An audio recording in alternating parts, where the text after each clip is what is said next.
When news broke that the iconic musical Wicked was finally getting a film adaptation, I approached it with cautious optimism. Movie adaptations of stage musicals are a tricky business.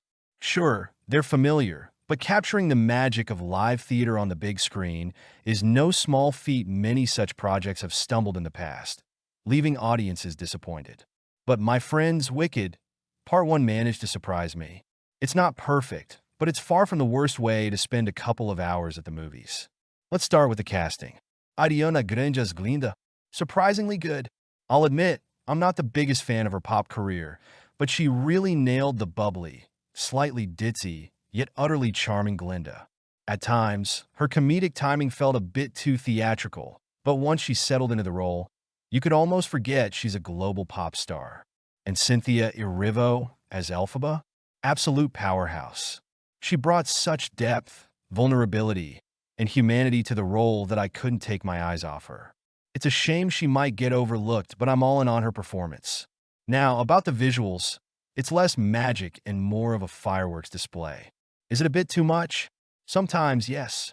The screen is often bursting with colors and effects, to the point where it feels overwhelming, like something unnecessary is always flying or glowing. That said, it does contribute to the fantastical atmosphere of Oz. There are moments when the CGI veers into the uncanny, like with the magical creatures, but those are minor quibbles. The story itself won't blow your mind.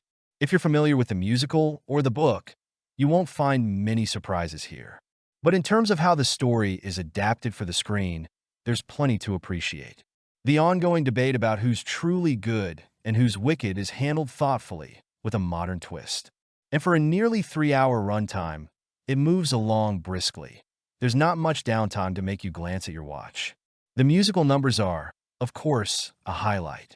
Defying Gravity still delivers that transcendent, goosebump-inducing moment, carrying you into the stratosphere. But Glinda's popular? Honestly, it didn't quite land for me in the film. On stage, it's infectious and cheeky, but here it felt a bit tired. Still, the choreography and energy of the performance kept it lively. The supporting cast also shines. Jonathan Bailey as Fiero brought just the right amount of charm and unpredictability to his role. Michelle Yeoh as Madame Morrible and Peter Dinklage in a brief turn as Dr. Dillamond added depth and gravitas to balance out the story.